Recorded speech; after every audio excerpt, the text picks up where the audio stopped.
जब मैं लेफ़्ट को क्रिटिसाइज़ करता हूँ, तो लेफ़्ट की साइड के लोग मुझे ये कहते हैं कि तुमको पढ़ाई करने की ज़रूरत है, तुमको सोच विकसित करने की ज़रूरत है, गवर्नमेंट के पीछे लगने की क्या ज़रूरत है, गुजराती करोड़पति का चौकीदार बनने की क्या ज़रूरत है, और इस तरीके की बहुत सारी बातें। पर मैं उनको समझाने की कोशिश करता हूँ कि क्या आप सोच समझ के लेफ्ट के साथ खड़े हो, या फिर जस्ट बिकॉज आपके साथी, आपके दोस्त, इट्स ट्रेंडी, इट्स कूल, क्योंकि ये फिल्मों में दिखाते हैं, जो पॉप स्टार्स हैं वो इस तरीके की बातें करते हैं, ये सोच के सिर्फ आप लेफ्ट की साइड पे खड़े हो? क्या आपको लगता है कि टेलर स्विफ्ट और हॉलीवुड के जो ये एक्टर्स हैं और जो दूसरे म्यूज़िक सुपरस्टार्स हैं, ये लोग सिर्फ अगर लेफ्ट की साइड पे खड़े हैं, इनकी सुन के, इनको देख के, फॉलो करके, एक भेड़ की तरह अपने दिमाग का इस्तेमाल ना करते हुए, क्या आप सिर्फ लेफ्ट की साइड खड़े हो? ये क्वेश्चन अपने आप से आपको पूछना चाहिए, क्योंकि कायदे से ना मैं भी अपने आप को लिबरल मानता हूँ, पर लेफ्ट जो कि लिबरल आइडियोलॉजी का एक तरीके से पेरेंट गार्डियन जो भी चीज़ है वो था एक तरीके से, वो सारा लिबरलिज्म मॉर्फ हो गया है एक बड़े ही स्ट्रॉन्ग किस्म के कट्टरवाद वाली सोच में। इसका मैं आपको एग्जांपल देता हूँ। ये लिबरल्स थे जो आपको सोचने का हक देते थे और वो बात करने का हक देते थे जो उनके एजेंडा के खिलाफ भी जाती हो, क्योंकि फ्री स्पीच इंसान का मूल अधिकार है, फंडामेंटल ह्यूमन राइट है। ये लिबरल्स की आइडियोलॉजी है फ्री स्पीच की। इसके अलावा फ्री मार्केट की हर इंसान को अपने टैलेंट, अपनी पूंजी और अपने मेहनत का इस्तेमाल करके प्रॉफिट फ्री मार्केट के अंदर कमाने का अधिकार है, और इस तरीके से सोसाइटी डेवलप होगी, इकोनॉमिकली जॉब्स क्रिएट होंगी। ये लिबरल इकोनॉमिक ऑर्डर की सोच है। इसके अलावा इंसानों में आइडेंटिटी के आधार पे, रंग के आधार पे, जाति के आधार पे, देश के बैकग्राउंड के आधार पे, किसी और चीज़ के आधार पे कोई फ़र्क नहीं होगा। ये लिबरल आइडियोलॉजी का एक टेनेट है। इसके अलावा रिलीजन जो है वो स्टेट के मैटर्स में इंटरफेयर नहीं करेगा। ये लिबरल आइडियोलॉजी का मैटर है। आज के वक्त में अगर आप लेफ्ट को देखोगे, कि जो कि लेफ्ट लिबरल को एक साथ ही सिनोनिमस वर्ड्स के तौर पे लिया जाता है, अपने जो ये सारे बेसिक टेनेट्स हैं जिसके ऊपर लेफ्ट बेसिकली खड़ा है, जिसके ऊपर लिबरलिज्म बेसिकली खड़ा है, इन सारे टेनेट्स को इन्होंने अबैंडन कर दिया है। इन्होंने एग्जैक्टली ऑपोजिट तरीके के रूल्स ले लिए। इनफैक्ट इन्होंने वो वाले रूल्स ले लिए हैं जो कि एक्सट्रीम राइट आइडेंटिटी पॉलिटिक्स जो होती थी ना, रेसिस्ट, रेसिज्म क्या है, एक आइडेंटिटी के ऊपर ही तो वो कर रहे हैं अपने आप को। जाति सुप्रीमेसी, जातिवाद की एक जाति महान है, एक जाति बड़ी है, ये क्या है? वो एक अपनी आइडेंटिटी के ऊपर ही तो अपने आप को सुपीरियर घोषित कर रहे हैं और सामने वाले को निचला बोल रहे हैं। आइडेंटिटी, आइडेंटिटी पावर पॉलिटिक्स ही तो खेल रहे हैं। पर अब एग्जैक्टली ये सारी चीज़ें करते हुए आपको लेफ्ट दिख जाता है, लिबरल्स दिख जाते हैं।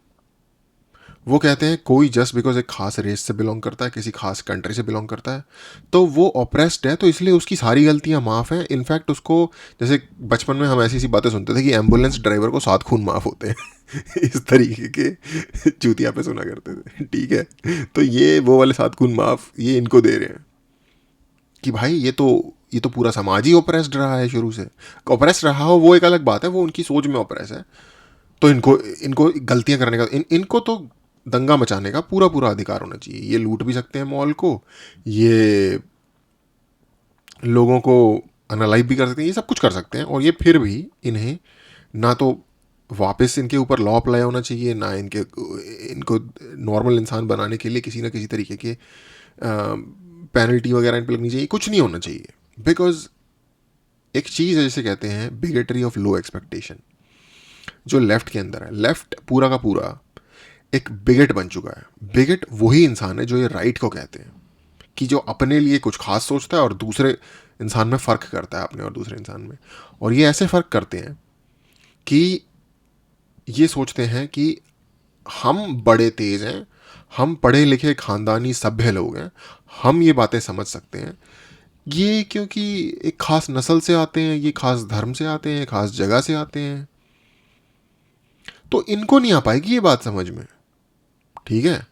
फॉर एग्जाम्पल ध्रुव राठी जैसे आपको हिंदू एक्सट्रीमिज्म, हिंदू टेररिज्म, जिसका कोई एग्जाम्पल नहीं है, मुझे दे दो कोई एग्जाम्पल हिंदू टेररिज्म का स्पेशली, ठीक है।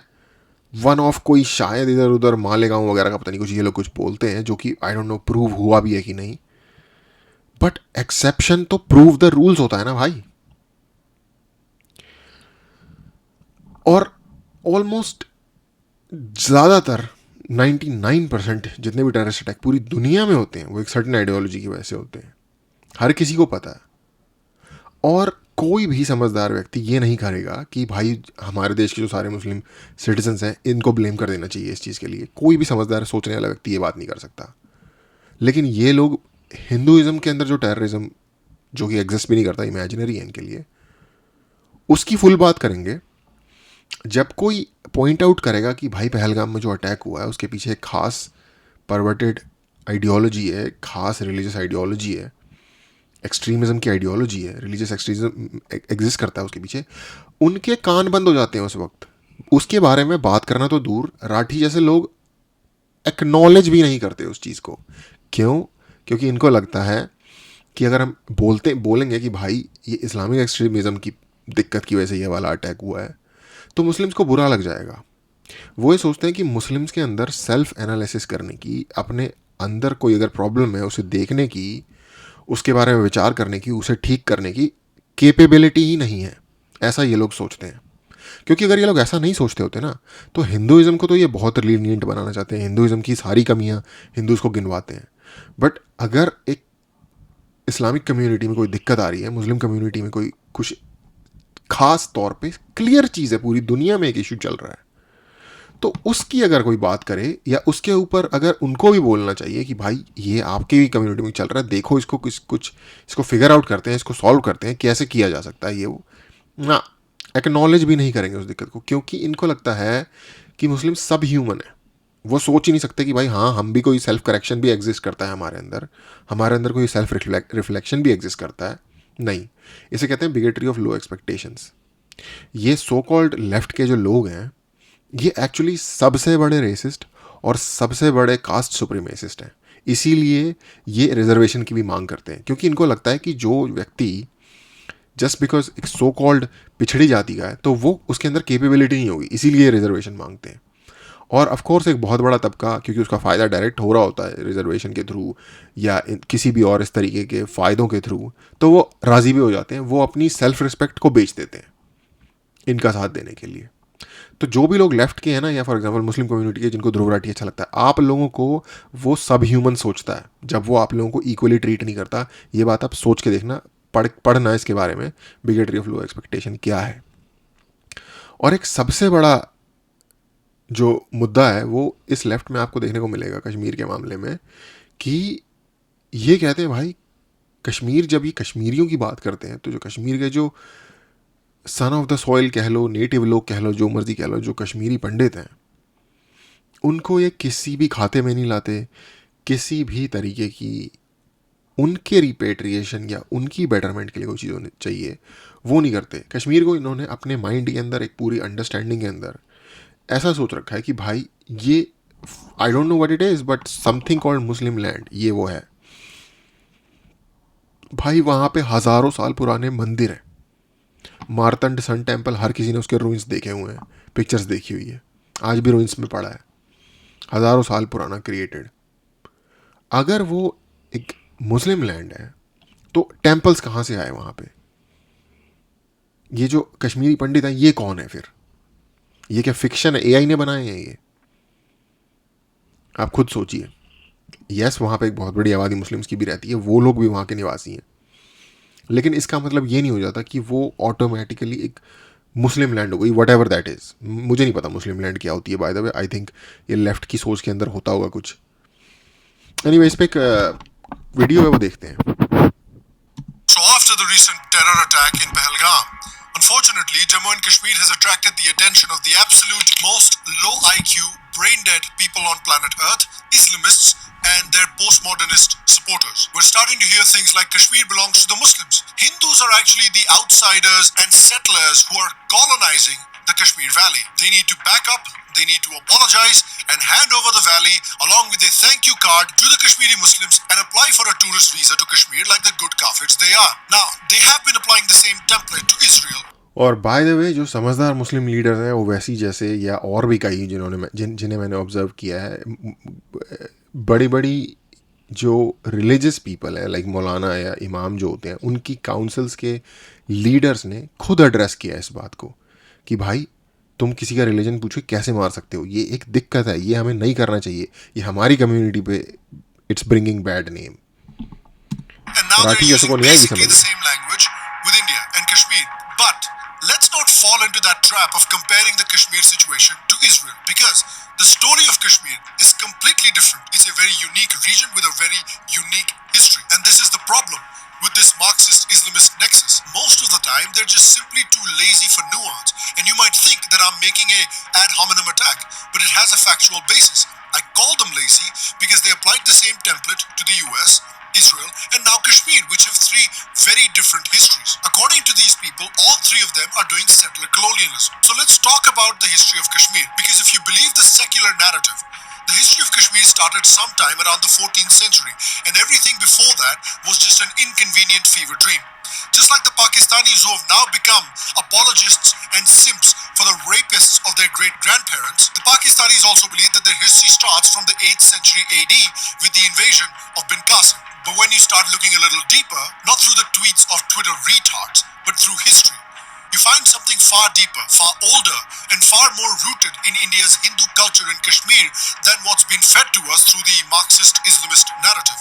Long before any mosque, madrasa, or even a Muslim invaded, again, I'm using that word very responsibly, invaded Kashmir, Kashmir was already glowing with the light of Indian Dharma. I think ये Martand sun temple की ही जो complex है उसके जो ruins बचे हुए हैं उसकी पिक्चर है. It was not just a region on a map, but a seat of Hindu wisdom and spirituality. In fact, the name Kashmir itself comes from the ancient Rishi Kashyap. The legend goes that the valley was once underwater, a great lake called Satisar, until Rishi Kashyap drained the lake so sages and seekers could live and study in Kashmir's natural beauty. The Rishi after which Kashmir is named is significantly older than Islam itself. The story of Hinduism and Kashmir is as old as the story of humanity and Kashmir. In fact, Islam didn't even exist when Kashmir was already a thriving intellectual and spiritual Hindu center. The Hindu surgeon Charak wrote the Charak Hinduism में एक पूरा का पूरा thought है, एक पूरा का पूरा सेक्शन है जिसको कश्मीरी शैविज़म कहते हैं. जैसे शैविज़म और वैष्णविज़म दो अलग अलग या दो डिफरेंट स्ट्रीम्स हैं ऑफ थॉट हिंदुइज्म के अंदर. उसका एक तो शैविज़म जो है उसका एक कश्मीरी शैविज़म, उसका एक सर्टेन लाइक कह सकते हो आइडियोलॉजी है या एक वे ऑफ थिंकिंग है. Samhita in Kashmir in 300 BCE. That's almost 1,000 years before Islam was even born. It was here that Kashmir Shaivism took place, one of the most profound spiritual philosophies ever produced in the country. Where Shiva wasn't sitting far away on a mountaintop, he was right here. Shiva was always part of you. Philosophers like Abhinavagupta, Vasugupta, Utpaladeva, these weren't just thinkers, they were civilizational giants fulfilling the purpose that Rishi Kashyap envisioned for Kashmir, while Islam was busy slaughtering everyone who wasn't willing to call Ola or Uber. Abhinavagupta's writings on aesthetics, Tantra and metaphysics are being studied across the world even today. Even Adi Shankaracharya, the great unifier of Indian philosophy, traveled to Kashmir and established a shrine on the hill now called Shankaracharya Hill. That's because Kashmir wasn't just a stop on his journey. Shankaracharya made a recognition, just like millions of other Indians, that Kashmir was spiritually central to India, just as important to the Indian civilization as Ayodhya, Tirupati, Rameshwaram or Somnath. I want to ask you, are the Saudis settler colonists in Riyadh? Are the Japanese settler colonists in Tokyo? Are the Quechua and the Aymara settler colonists in Peru? Then how the fuck are Hindus settler colonists in Kashmir? In fact, let me tell you what settler ये colonists अपने आप में दुनिया की सबसे बड़ी intellectual gymnastic लगाते हैं जब कोई कहते हैं कि हिंदूज या इंडियंस, जो भी लोग ये कहते हैं कि इंडिया का नहीं है कश्मीर या हिंदूज का नहीं है कश्मीर. अबे भाई और किसका है फिर यार? जो वहाँ पे मुस्लिम्स भी हैं, सिर्फ 700 या 800 साल पहले ही वो लोग हिंदुइज्म ही फॉलो करते थे. जस्ट बिकॉज तुमने कत्ल करके भगा दिया बहुत सारे जो वहाँ के हिंदू आखिरी जो रह गए थे निवासी, इसका मतलब ये थोड़ी है कि वो लैंड तुम्हारी हो जाएगी. Colonialism looks like. If you wish to compare Kashmir to the US, let me then give you an accurate comparison. The 14th century started the dark era of this beautiful land.